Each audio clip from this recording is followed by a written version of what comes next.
Hi guys, it's April, and I have a book series that I just need to talk to you about because I finally finished it, and I think at this point it's probably my favorite series of the year, and that is saying something. And that series is the Rebecca Cooper series by Tamora Pierce. And oh my gosh, I love this series so much right now, and part of it might just be nostalgia, the other part might just be how well this is written. I will give you my words and then I will let you decide. So I will do this review the same way I always do all of my other reviews. I will give the non-spoilery thoughts and synopsis at the front, and then I will move into the spoil discussion and let you know so that if you don't want to be spoiled, you can pause, come back at a later date because I want to see your faces. The Rebecca Cooper series is actually part of an overall universe called Tortall. This is actually the last published in all of the series that take place in that universe, but it's actually the first chronologically. If you haven't read the rest of the Tortall series, this will still make sense, but there are little nuances inside that you just won't pick up on and may spoil you a little bit for things further down the line, but not very much. The rest of the Tortall series is The Song of the Lioness, the Immortals series, The Protector of the Small, and The Daughter of the Lioness. The Rebecca Cooper series takes place 100 years before at least the Song of the Lioness series. This starts to build the backstory of how Tortall became the way it did and how the political structure built up and the structure that led to Alana pretending to be a man so she could be in the king's army. All of the Beka Cooper stories are told in Beka Cooper's journals. This first book is when Rebecca Cooper starts out as a dog. A dog is like a policeman for the city. They go where no one else really wants to go, and they try to keep the peace, the pickpocketers, the swindlers, the murderers, and all of those kind of things from pretty much overrunning the city. This structure is a little corrupt because dogs are known to take bribes, and that's okay, it's just how things done. But Beka Cooper, she has come from the slums herself, so she's very driven for justice. She doesn't want to be one of those lazy dogs or one of those dogs that just takes all the bribes and does none of the work. So she's very driven to solve problems. In this first book, she is given her first task with her senior dogs, which is Tungsten and Goodwin. They are some of the best dogs in the city, and she has to be their little puppy. They get wind of a scheme that involves a lot of missing children and a lot of missing people that are disappearing from the underside of the city, and because that is where Beka came from, she is determined to figure out what is going on. In the second book, it's been almost a year later. Beka is finally getting her own partners, but she just can't seem to stick with a partner. She's too driven and everybody else is just not driven enough.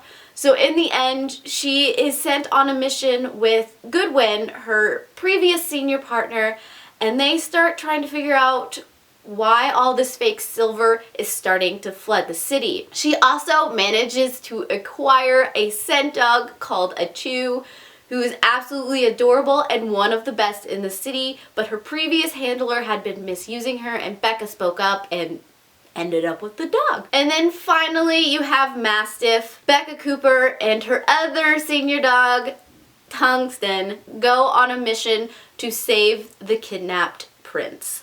This takes place several years after the previous book. Beka is more of a grown woman. She's still got a Chew, and things are just a lot darker and a lot more serious. I've always enjoyed the way Tamora Pierce has written. It's more of a real style. It's not fluffy. It's not abstract. These are the things that are happening.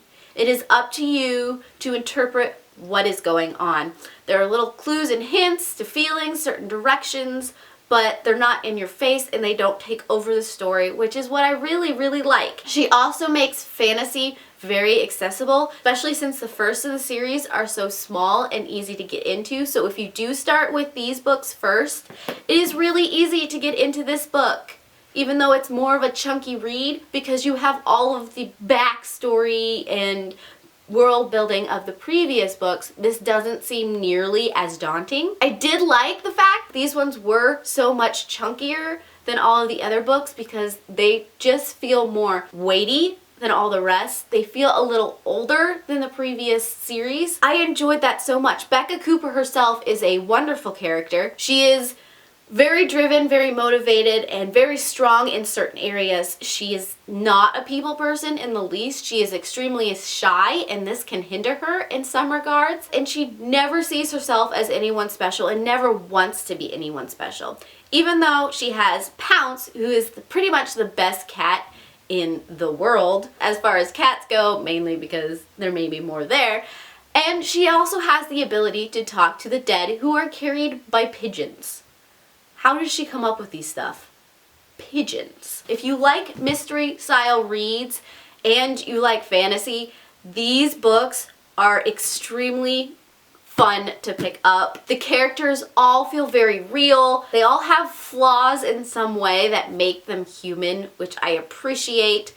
They don't feel flat. I've never run into that in any of Tamora Pierce's books. And then they trap you and bring you into the story, and it's absolutely wonderful. So I ended up giving all of these books 5 stars because I absolutely love them. If you've read the rest of the Tortall series, or maybe 1 or 2 of the series, I highly recommend you pick up the Beka Cooper series because it is excellent and it gives you so much history of why and how things got to where they are, and it's amazing. It's just amazing. Okay, so now I am going to go more into a spoilery discussion of my thoughts and things of the book. So if you haven't read the books, you're free to leave or you can stay. That's completely up to you, but enter at your own risk. I love the fact that Pounce is in this book. If you've read the Alana series, you know Pounce is the black purple-eyed cat at the beginning that is in cahoots with the goddess that is controlling Alana's path. I love just how Pounce is a cat, so he's always, this is the way this thing is, this is the way this thing is, why would you expect me to be any different?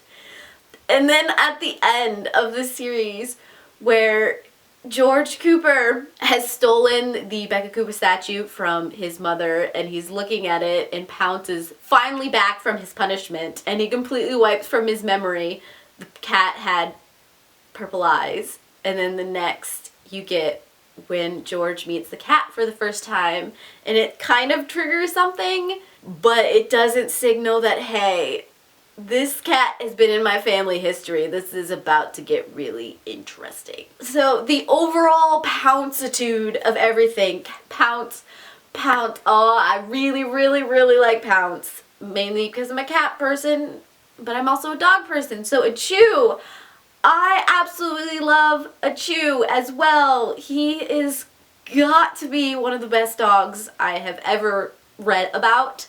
And that's saying a lot. It nearly broke my heart during his accident. I was in the middle of work while I was reading that, and I about lost it, but I figured it would be a little awkward if people were asking me why I was crying at my desk. This is the problem you can have while reading at work whenever you find time. Yeah. But those are the animals of the books. I really like how Tamora Pierce always seems to pull animals and nature and everything into the book, which is why, for the longest time, the Immortals series was one of my favorite books. But I think this might have usurped that series, and that I don't know what to think about that right now. And of course, Cooper talking to the dead, and just how driven and motivated she is to find the prince, even when it ends up being her partner who is hindering all of this. The loss that Beka goes through in all of these books, how is she still standing? I'm pretty sure I would have broken at some point. I had to keep reminding myself that she has come from a very hard background, so some of that loss isn't new to her. The strength she keeps throughout all of this. And then, oh my gosh, Farmer. I fell in love with Farmer. So when Beka Cooper fell in love with Farmer, I pretty much had a party. There was a party to be had. I'm pretty sure all of this spoiler stuff is just gonna be me gushing about how wonderful these characters are, because Tamora Pierce can write some characters, especially strong female characters, which is why I love her work so much. What did you guys think of this series? I know a few of you have read it, so I would love to know what you think. And I heart your beautiful faces. Bye.